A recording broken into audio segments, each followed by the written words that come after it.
It's 8 o'clock. We'll call this the March 2nd, 2021 Committee on Aging meeting to order. A little bit of etiquette.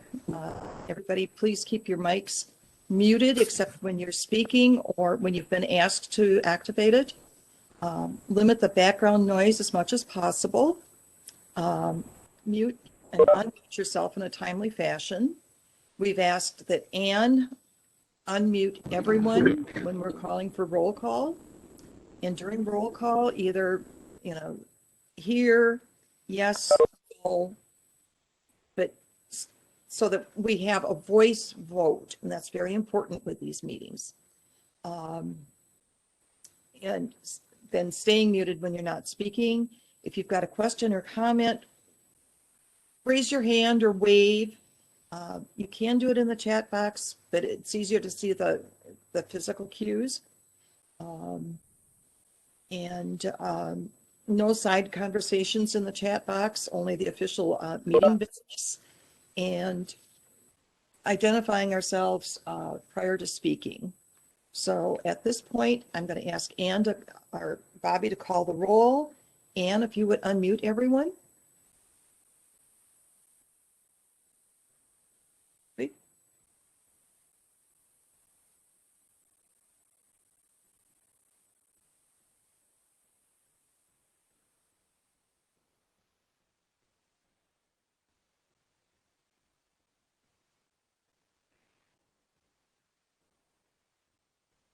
Judy, the unmute all feature does not work.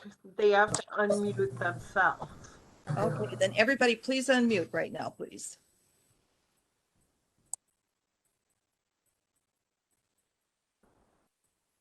Sue Ashton. Here. Heidi Bassford Kirkhoff is excused. Julie Kiefer. Here. Julie Davids. Here. Ron Durkop. Here. Lindsay Temple's excused. Julie Maslowski. Here. Judy Ritchie. Here. Deb Allison Osby. Here. 7 present, 2 excused. Okay, thank you. And next we'll move on to the approval of the February minutes. Are there any additions or corrections?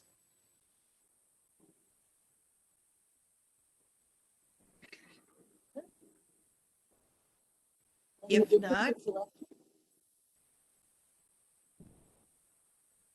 not, do I have a motion to approve? I move. Who was that? Second. Oh, Okay, so Julie Maslowski and Deb. All right, and then again, Bobby's going to call the roll and answer by yes or no. Bobby? Sue Ashton. Yes. Julie Kiefer. Yes. Julie Davids. Yes. Ron Durkop. Yes. Julie Maslowski. Yes. Judy Ritchie. Deb Allison Osby. Yes. Minutes approved with no changes for February 2nd. Okay, we're getting some feedback here. So is everybody muted again? I guess so. All right, and then moving on, Bobby, did you get any citizen statements? I did not. Any public comment on our agenda items? None. Then moving on, Ron, would you like to introduce our speakers? Our first presentation? Sure. This is kind of a treat today. We've been talking about and planning for and having a goal of having a presentation from the Fox Valley Advanced Care Planning Partnership for as long as I've been on the committee here, about 4 years or so. And so this is this is a dream come true, shall we say. And so I'd like to introduce Ellen Koski. She is the director of the Fox Valley Advanced Care Planning Partnership. And also Josh is on the call, Josh Nelson, I believe. Is that right? And so they'll be presenting on the work of the Fox Valley Advanced Care Planning Partnership, and we're excited to hear what they've got to share with us today. So you can take it away, you two. Wonderful. Can you hear me? Oh, Yeah, Ellen, this Yes. is the moderator. Just so you know, we can give presenter to you, which we did, but we can only give it to one person, so it's with Ellen. okay. That's fine. Sounds good. I can see that. I'm just going to share, if you can hear me, I think I might be a little bit delayed. Hold on, can you see the one slide? Or are we looking at the agenda? I can see the slide. You can see that? Okay. Okay, well, thank you for having us. As Ron said, my name is Ellen Koski. I'm the director of the Fox Valley Advanced Care Planning Partnership. And I'm joined today by Josh Nelson, who's our new outreach coordinator. So he may jump in and add a little bit, but we're working on building our capacity for sharing this information throughout the Fox Valley. So a little bit of background, the Fox Valley Advanced Care Planning Partnership is a true community collaboration. We are supported by both Theta Care and Ascension Northeast Wisconsin, as well as Mosaic Family Health. And then the Fox Valley community is our fourth partner. And our mission is to make advanced care planning an integral part of living. And so we want to really honor that last chapter just as much as every other chapter of life. And to do that, we need to be prepared. And so we need to learn about, what is to come, what our own values are, and how do we make sure that those who matter in our lives know what matters most to us. So Let's Talk Fox Valley is our sort of public facing brand. And I know included in the materials was a rack card that looks like this. And so we can get some physical of the handouts to your team as well, especially when we get moving back to more in-person outreach. But this is a really great tool that we use to share our work, as well as the classes and resources that are available in the community to help people with advanced care planning. So just like it says on the card, imagine you are in an accident or you suddenly get sick and cannot speak for yourself. This is really about if you cannot communicate for yourself, who would make decisions for you? Who would communicate for you? And does this person know what you would want? And have you completed the legal documents that are needed in our state? And so those include advanced directives, including power of attorney for healthcare, as a starting point to make sure that your wishes are documented. And I think Melissa's going to dig a little bit deeper into some helpful resources in the Oshkosh area for that as well. So I just wanted to point out really quickly that this is really important because people lose the ability to speak for themselves for many different reasons.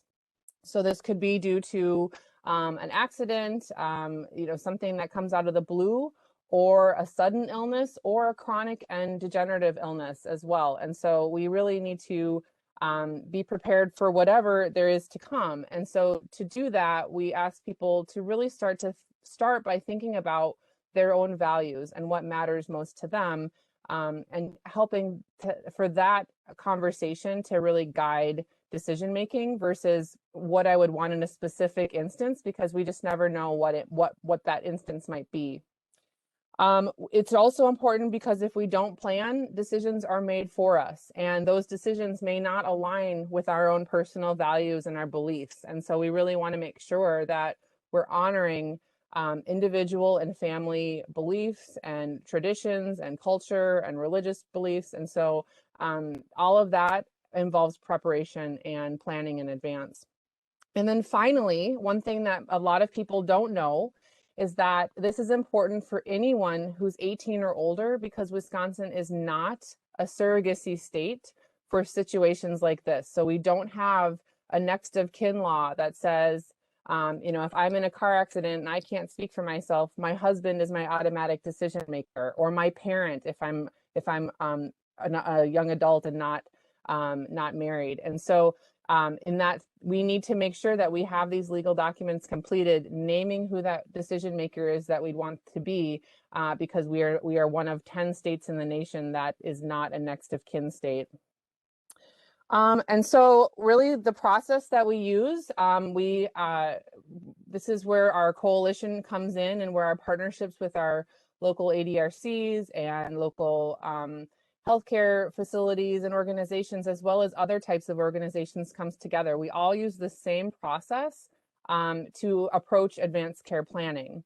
And that's really to start with thinking about what matters most, really contemplating those values, contemplating what's important to you, considering, you know, what is good in your life, what makes life worth living, what brings quality to your life. And then choosing who that healthcare agent or decision maker is. Who would you want to speak for you? Who could you trust to make decisions in your best interest, even if it's not something that they agree with? And then also to complete those legal documents and to write those wishes down, and to discuss those wishes with not only your healthcare agent, but everybody in your circle. The best thing that could happen in a crisis is that somebody would be there who would say, I know we're making the right decision because we talked about it too. And then finally, to repeat this as your life and health changes. And so, like I said, you know, this is important to start at or around age 18, but that process changes over time. And so it really truly is a process that takes practice. One of the other resources that I shared is a handout that you see here that goes through all of this also in a little bit more detail. And then finally, a little bit more about the healthcare agent piece and what that person may do. So we have, I'm gonna take us off of here. I think as Melissa's going to go into, we have community classes that happen almost every week of the month somewhere in the Fox Valley. So we have free help available to have these conversations with individuals and families and groups. We can do group facilitations where we actually have these conversations and walk people through an advanced care planning or advanced directive document. And also we have free appointments that are available with volunteers throughout the Fox Valley. Appointments can be made for anyone that's interested in if the class times don't work. So on the back of the rec card, we have when the classes are and where. And down in Oshkosh, the second Wednesday of every month, there is a free class that occurs at Mercy Medical Center, both in the afternoon and in the evening. And so those are great opportunities for people to reach out and get help with this. And especially if they're just getting started or if they want to update their documents.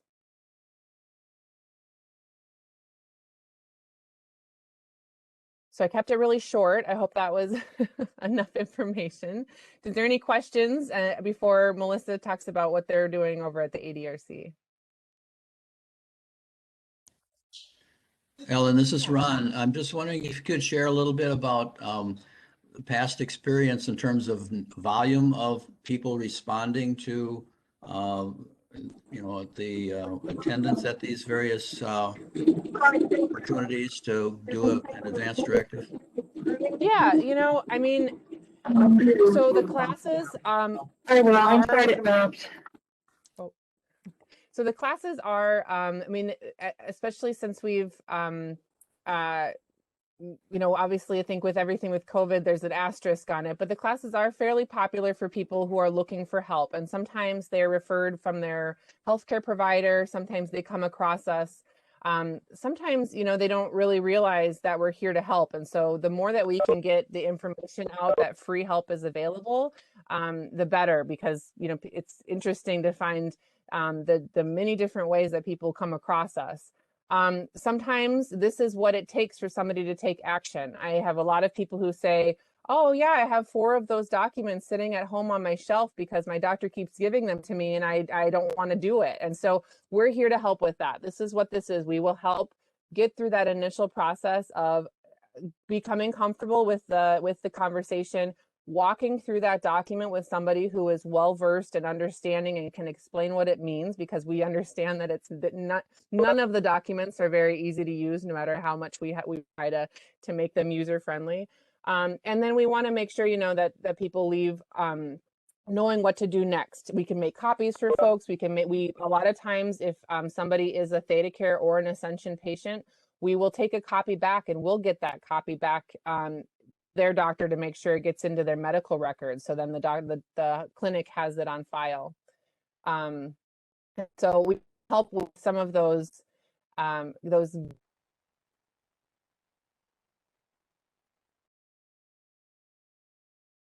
and a common thing, I don't know if I'm freezing up here. A common thing, we hear is, I'm just not ready for it. And so one thing we want to say is, it's always too soon until it's too late. We know that that we can put it off and put it off, but it's inevitable that none of us are going to make it out of this life alive.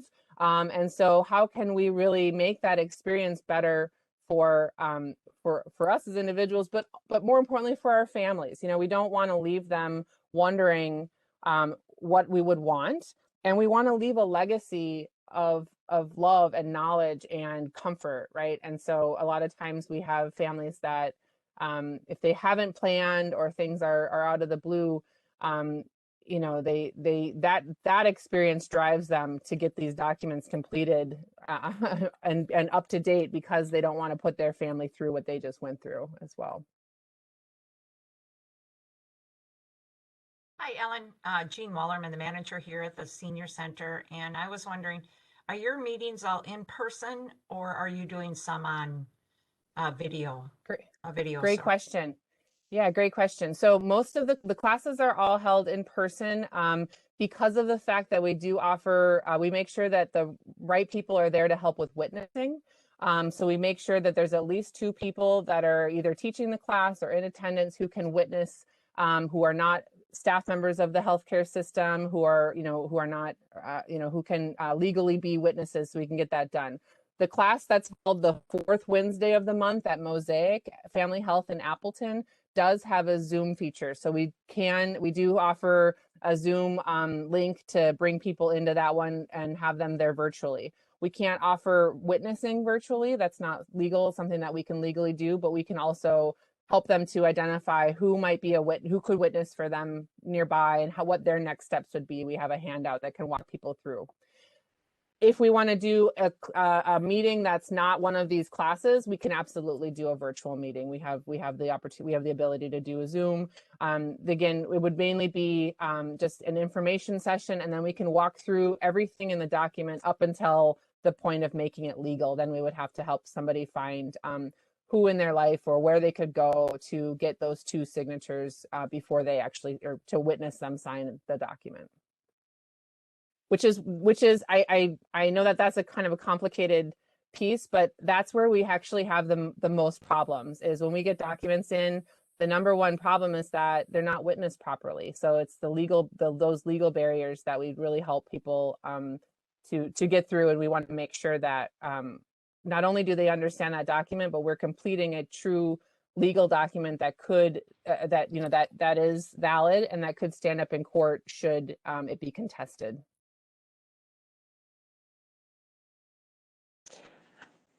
Hi, my name is Julie. I was just wondering if you could speak to what happens when, I think all of us kind of know what happens when these documents aren't in place, but could, for the sake of education, speak to what happens if they're not? Absolutely, great question. Yep. So when somebody is in a situation where they're not able to communicate for themselves, if they're hospitalized, then the hospital would be forced to pursue guardianship. And so, as many of you probably know, guardianship is a timely and costly process that has a judge determine who that decision maker will be. And then we just caution that sometimes families that may be in turmoil or maybe experiencing a crisis, that's not what we want to put them through at that point either. Also in Wisconsin, if somebody needs to be placed into a nursing home, they have to either be able to check themselves in on their own if they have their own capacity, or if they do not have capacity, they're not able to speak for themselves, they either need to have a POA for healthcare, which is this process, or a guardian. And so, we're one of those states that are pretty strict in our policies, and we just want to make sure that, for those transitions and those happenings in life, that we can help to make it as smooth as possible, and we can make sure that we have that legal decision maker is somebody who has been chosen by the individual, as well as someone who's prepared. We know that we want to make sure that those conversations are happening, and so that individual's values and wishes can be honored. Does that answer your question? Ellen, this is Okay, good. Judy. Now, Hey. on the healthcare power of attorney, you indicate whether your designated person can have you admitted to long-term care if you give consent. Otherwise, you have to let's see. I'm doing this wrong. Okay, you indicate yes or no whether your decision maker can have you admitted for long-term housing, care, whatever. Mm-hmm. So you have to be very clear on that. I mean, I was just involved with a family that the person said, no, they can't. Mm. And so trying to get the person in the lucid moment to say, yes, I'll go, Yes. was a major issue. Yeah, that's a great point, and thank you for bringing that up. That's something that we, to have that facilitated conversation with a trained advanced care planning facilitator helps exactly for questions like that, and the other questions, just to put them into plain language. A lot of times, so as Judy's referring, on the Wisconsin POA form, there's 3 legal questions that you as an individual have to give authority to your agent to make decisions for you about. So the first one is about admission to a long-term care facility or a nursing home. And a lot of time people read that question and they go, well, no, of course I don't want to go to a nursing home. And so we say, well, this question is not asking whether or not you would like to go to a nursing home. This is asking, should you need to go to live in a facility if you're physically or financially unable to be cared for in your home, or where you would like, where you want to be cared for right now, would you allow your agent to make that decision, excuse me. And so as we break that down with people, they go, well, yeah, I mean, this person's going to speak for me. I want them to be able to make those decisions. Well, I'll put yes. And then we say, well, okay, so, maybe they were very reluctant. Well, what we talked to them about, well, what's going on with that? What are your thoughts here?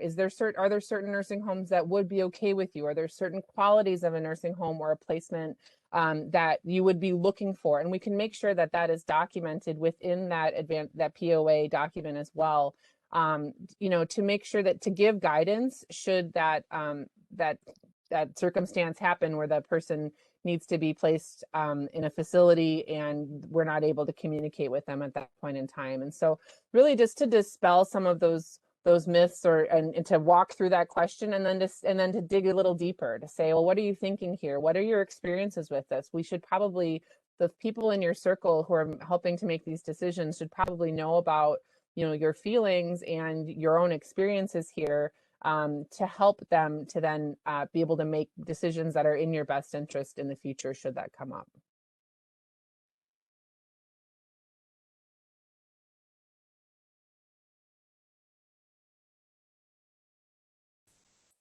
Are there any other questions for either Ellen or Josh? Okay, then, yes, Sue. Sue, you need to unmute. Yes, I am unmuted now.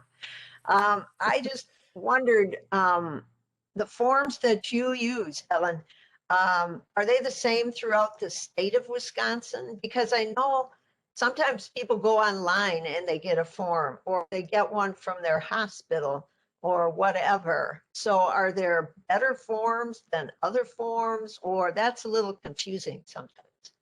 That is very confusing. Thank you for bringing that up.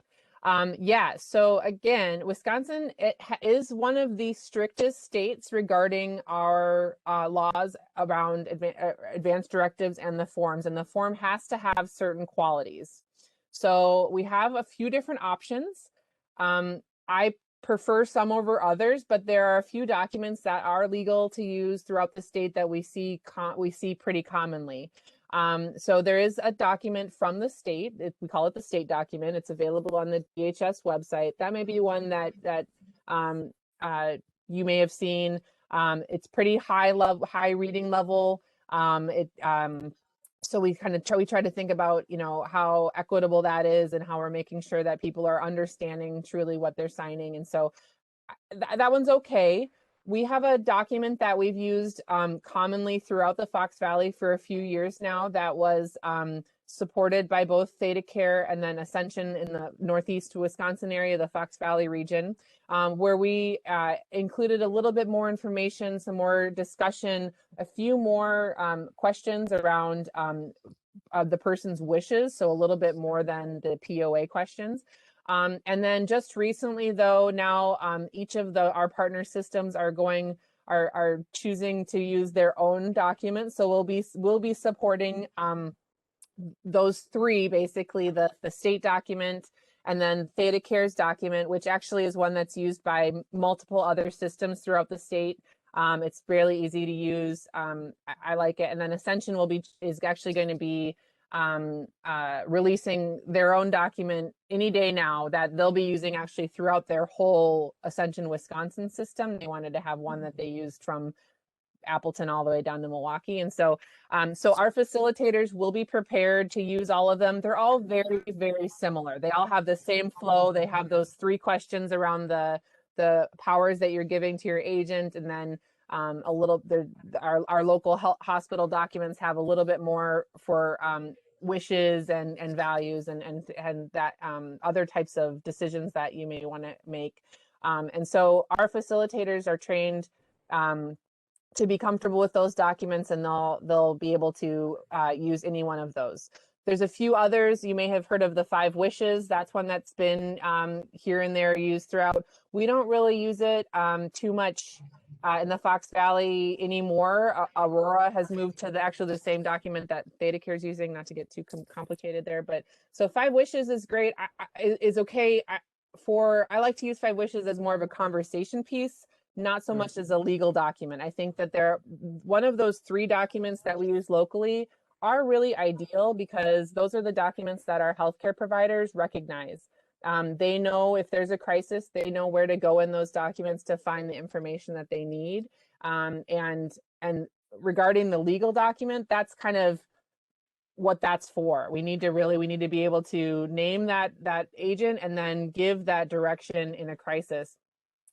If there's other wishes, or if you have, opinions and more that you want to add, it doesn't have to be necessarily in that legal document, especially if it's around, your wishes for care, your wishes for the environment, so any other things you want to add, we can either add an addendum onto the legal document, or you can put that with your important papers, give that information to your agent, because should you lose the ability to speak for yourself, that agent becomes your voice for healthcare matters. And so if they have that information, they know what it is that you would want, your feelings about, certain places, not necessarily some of those specific treatments that we talk about in the legal document, but there's other ways to share that information and your values through conversation and through writing those wishes down as well. Thank you. Yeah, it's not, it's not very clear, and we get that. And so that's why we want to be here to help people, because it is a pretty we make it really complicated, but we want to make sure that people fully understand and that they're comfortable with putting this stuff in writing, getting this legal document done, and understanding the importance of that step. But we know that it's really complicated, and so we're here to help. Yeah. Davids? Yeah, so hi, my name's Julie Davids. So my personal attorney has my all my documents.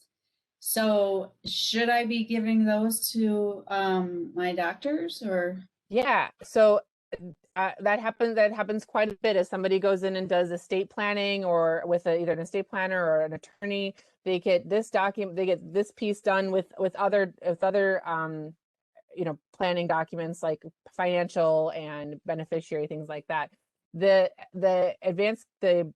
POA for healthcare piece should get it. You should get a copy and drop it off at your clinic. Ask them to put it into your medical record. They know what to do with it once they get it. But yes, we highly recommend that a copy of the POA or the advanced directive is on file in a patient's electronic medical record, because in a crisis, then that's how we can get it as fast as possible. The last place we want these documents to be is in a safety deposit box, because then we can't get to them at all if you can't speak for yourself. So we want them to be accessible. So at the doctor's office is ideal. But also then having each of your agents and other people in your life who would show up if you had a crisis, they should all have a copy too. And not just giving them the document, but talking to them too about what you were thinking, through some of these major decisions, just so then you can start that conversation.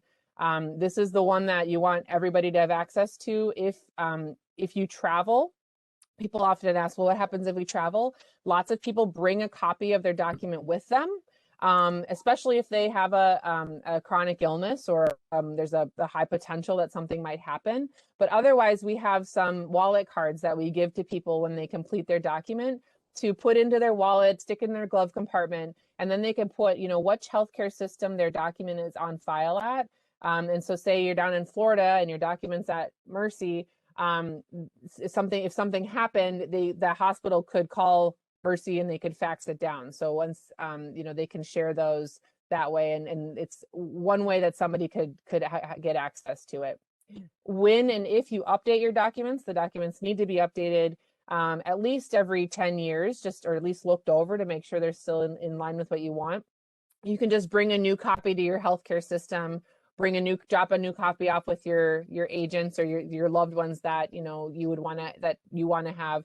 The newest date of these documents is going to supersede the older ones, so you don't have to find them all and destroy them or anything. But we do want to also really encourage people that to be checking in on the document as life changes. The people that we want as our healthcare agent may change. They may either come in and out of our life, or they may not be the one we want to speak for us anymore. And what we want may change over time, especially with our own health changes and our own experiences. When we go through an experience of somebody who's at the end of life, and we learn something from it, we may want to change something in our document to reflect that as well. Okay, thank you. I think we'll move on. Melissa, are you available to be with us now? Melissa Self from the ADRC. Good morning. Can everyone hear me okay? Yes. Okay. I apologize. I missed your entire presentation. I've been having some significant issues with my computer, so I'm sure it was fabulous. So I apologize if what I'm saying is not making a lot of sense.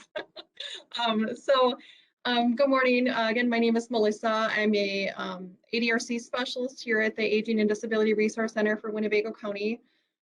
I was just asked to update the committee a little bit on what the ADRC has been doing in terms of outreach in regards to powers of attorney. So just a couple of historical things that we've done.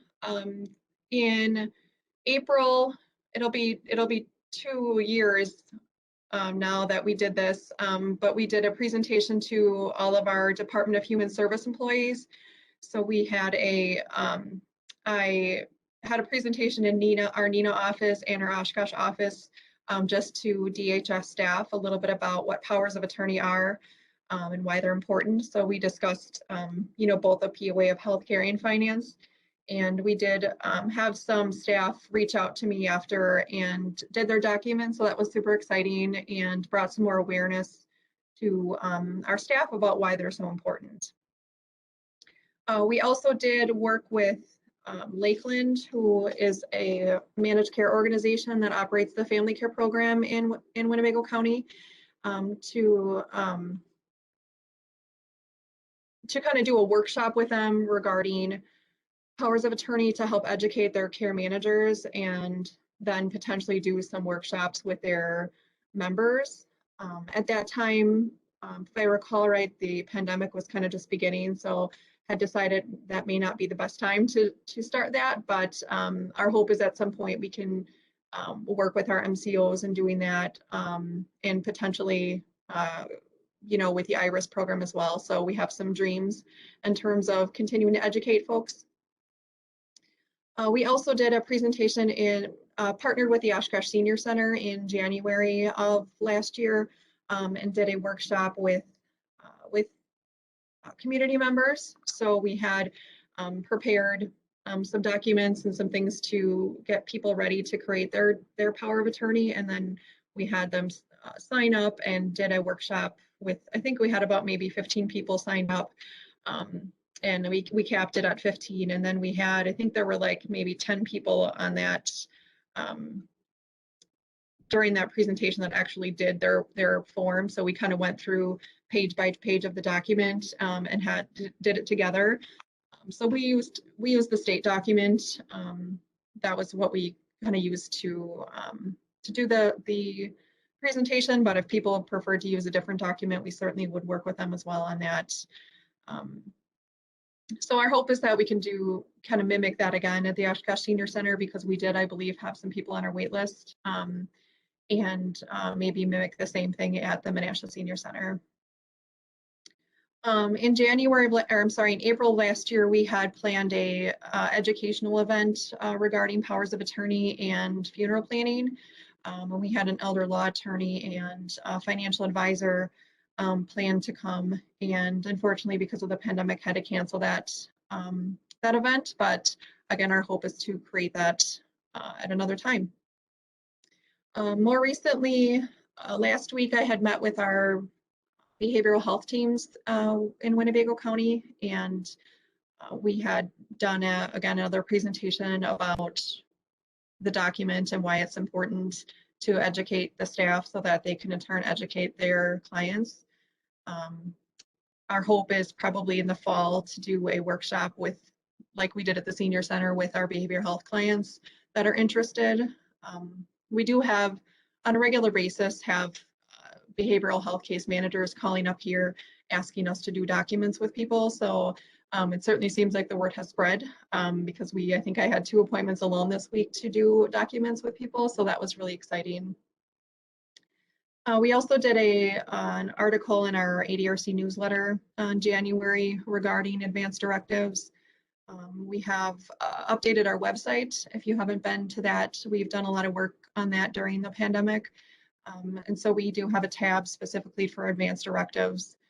And then we also have a section of our resource directory that's regarding advanced directives. And so I actually had a caller call on this week who said, I read that in the directory. Do you think I could get some copies of the document to learn more? So some exciting stuff happening, and we're hopeful for more outreach in the future, but that's kind of what the ADRC in Winnebago County has been up to. Does anyone have any questions for Melissa? Yeah, Melissa, this is Ron talking.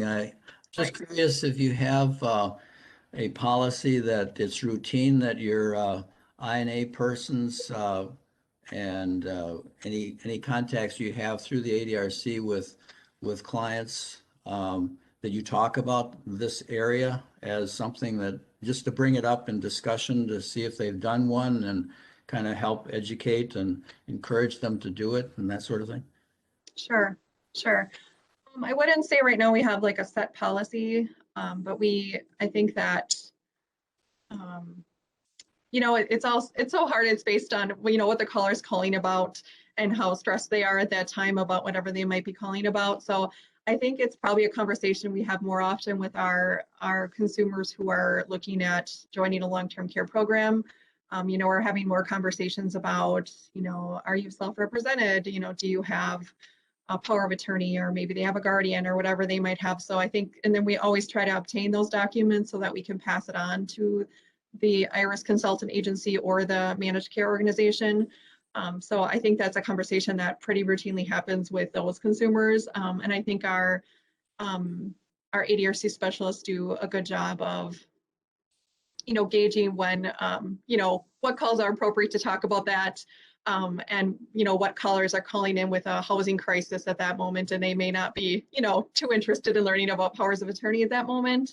But in terms of like a set policy, I don't think we really have that. But I think our ladies up here do a good job at educating folks. And I certainly am really passionate about this topic, and they hear about it a lot from me. So.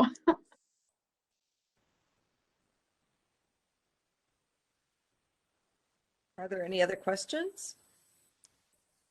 I guess this is Ron again. I guess I do have one more, and that has to do with something that Julie had brought up earlier.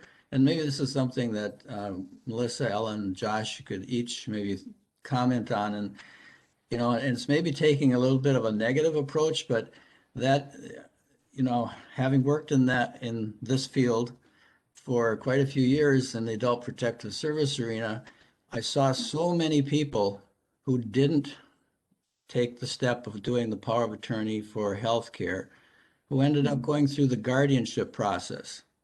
And Bryn, I see you're on the line too. You maybe could comment on this as well. It's not a fun, pretty picture to go through a guardianship where you go through the psychiatric evaluation or psychological evaluation. You're determined to be incompetent. You go through the court process, and it's so, even though everybody tries to make it as smooth and non-threatening as possible, so many, I think of older people who I worked with, who would sit there in the courtroom thinking they're a criminal.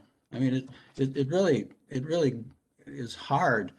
And, you know, not to scare people, but to also, I guess, in presenting the need to do a power of attorney, the message that you're avoiding a very difficult process, if it ever would occur that you became mentally incapacitated or even incompetent as determined by a court, that you would need someone else to be your decision maker. So I hope you understand what I'm asking about. That I just think it's important really to emphasize that maybe a little bit more than we do, to help people realize this is a lot easier, you being proactive in terms of who you want to be your decision maker and what you want, your wishes. You've all talked about that, because you sure don't want the court appointing someone you don't even know.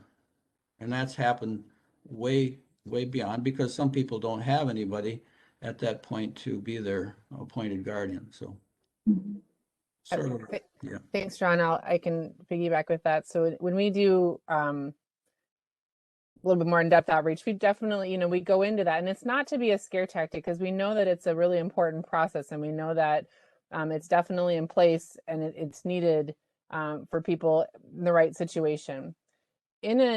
In a health crisis and an end of life situation, that's the last thing we want to be putting individuals and families through, right? And so we generally talk about, you know, that's, if we choose not to do this, or, you know, people don't take the time to do this, they could be facing, you know, to pay a family estate paying $4,000 to $6,000 to have a judge determine who this decision maker would be. And if the person is at the end of their life, that guardian, their abilities are a lot more restricted than an agent to be able to fully, you know, speak for that person and what their wishes may be. And we know that families can have measurable PTSD after going through a guardianship process, especially when it would be precipitated by a crisis or, a medical crisis versus, something that may be more chronic or long term. And then lastly with that, also another way that we talk about this with people is that, so maybe it's an accident or this is a sudden illness.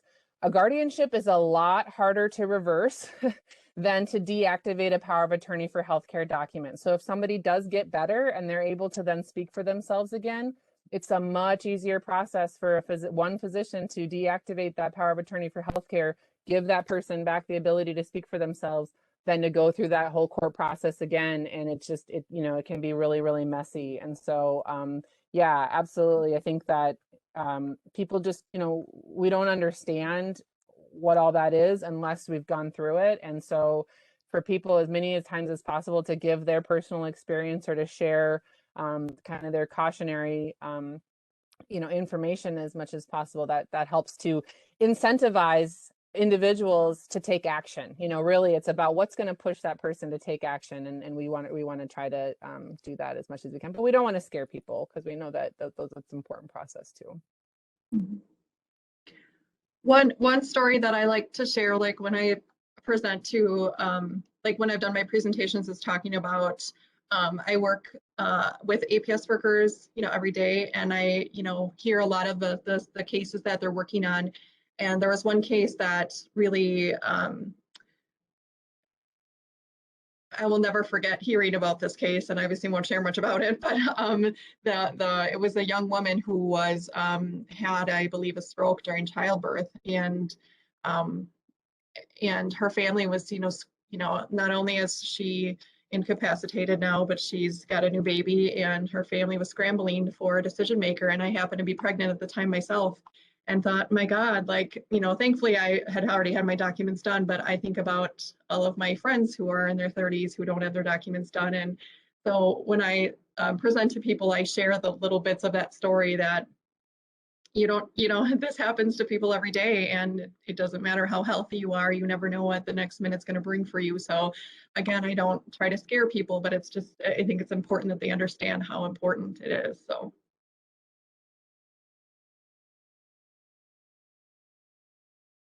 Okay, well, thank you. I'm looking at our time. We've got a couple things that we have to take care of. So thank you, all three of you, of addressing the advanced planning. It's super critical. And if anybody has any additional questions for them, we'll make sure that you've got access to their information and contact. So again, thank you, everyone. Thank you very much. And then moving on, Ron, wait a minute. Old business. Does anybody have any old business?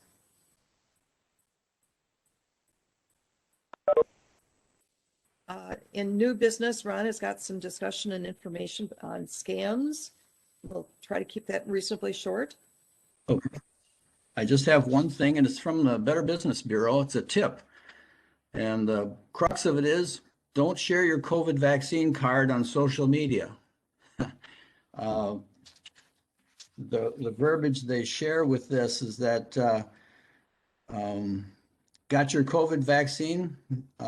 Great job. Don't share a photo on of your vaccine card on social media. The self-identifying information on it makes you vulnerable to identity theft and can help scammers create phony versions of it. And what to watch out for. You got your COVID inoculation and you're excited to share the good news and encourage others to do the same. So you take a selfie, hold your vaccination card, and post it on Facebook, Instagram, and another social platform. Unfortunately, your card has your full name, your birthday on it, as well as information about where you got your vaccine. If your social media privacy settings aren't set high, you may be giving valuable information away to anyone to use. So sharing your personal information isn't the only issue. Scammers in Great Britain were caught selling fake vaccination cards on eBay and TikTok. It's only a matter of time before similar cons come to the United States. Perhaps they're already here, as well as Canada. Posting photos of your card can help provide scammers with information they can use to create and sell phony ones. So it's best to treat your vaccination card like you do your Medicare card or your Social Security card. So anyway, that's what I have today. Okay, sort of along that line, and we keep hearing all about the telephone calls that many of us get. There's a lot of scams out there about getting people set up for their vaccines, and or that it's going to cost them money, and it's really getting out of line. So always be careful. So, anyone else have anything on scams or any questions? Okay, is there any other business?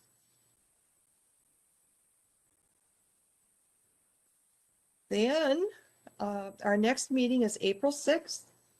And there's been allusion already in today's meeting about navigating the ADRC website. And that's exactly what we're going to have as a program for next month. So we'll have a lot of good information there, especially with it being updated, new spots to be looking. So with that, if everyone will unmute, I will take a motion to adjourn the meeting. Deb has a question, Judy. Yes, yes, Deb. I just was wondering on April's agenda, if I could have a couple minutes to speak at the end of the meeting, as that will be my last meeting with all of you. Oh, okay. My term is done in April, and so that will, April, I believe it's 6th meeting, will be our last time together. We have 2 openings for alternates. And so if you would so choose to apply to remain with us, please do. I will certainly keep that in mind. And you know where to find the form. It's right on the city website. Okay, thank you. Okay, so with that, we'll take a motion to adjourn. Moved. Who was that? Okay, Deb? Do we hear a second? Second. Julie Who was Davids? that? Julie Davids. All right, now everybody, please, all of our members, please unmute. And Bobby, would you call the roll, please? Sue Ashton, Here. Julie Kiefer, Yes. Julie Davids, Yes. Ron Durkop, Yes. Julie Maslowski,